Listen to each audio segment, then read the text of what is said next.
Assalamualaikum everyone. Welcome back to my channel Alvis Kitchen. আশা করি আপনারা সবাই ভালো আছেন। আমি আজকে আপনাদের সঙ্গে শেয়ার করছি চিলি সস। ঘরে যখন এত কম সময়ের মধ্যে চিলি সস বানানো যায়, তাহলে কেন বাইরে থেকে কিনবো? তাই আমি ভাবলাম বাসায় বানিয়ে ফেলি। আশা করি রেসিপিটি ভালো লাগবে। চলুন চলে যাই মূল রেসিপিতে। চিলি সস বানানোর জন্য একটি হাঁড়িতে দিয়ে দিচ্ছি 1 কাপ চিনি, দিয়ে দিচ্ছি 1 চামচ চিলি ফ্লেক্স,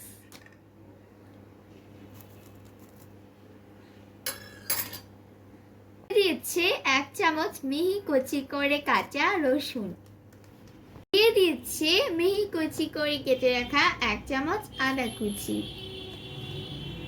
দিচ্ছি 1 চামচ লবণ, দিয়ে দিচ্ছি 1 কাপ ভিনেগার বা সাদা সিরকা, এবার দিয়ে দিচ্ছি 2 কাপ পানি।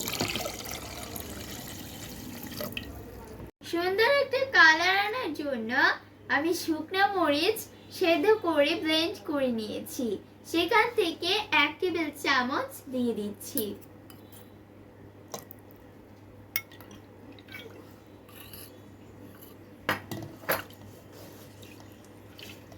সবকিছু ভালোভাবে মিশিয়ে নিয়েছি।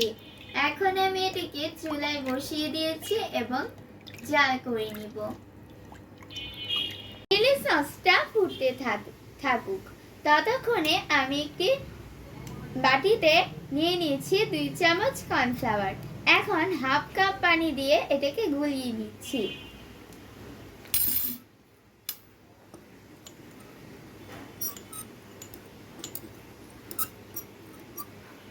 সেদ্ধ করে মরিচ পেটে দেওয়াতে মাশাআল্লাহ কি সুন্দর একটা কালার এসেছে।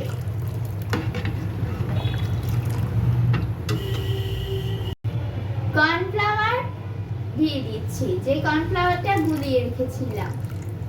এই কর্নফ্লাওয়ারটা দেওয়ার সাথে সাথে অনবরত নেড়ে দিতে হবে, তা না হলে কর্নফ্লাওয়ারটা দলা বেঁধে যাবে। যেহেতু আমি এখানে কর্নফ্লাওয়ার দিয়েছি, তাই দেখুন বলক আসতেই এটা ঘন হতে শুরু করেছে।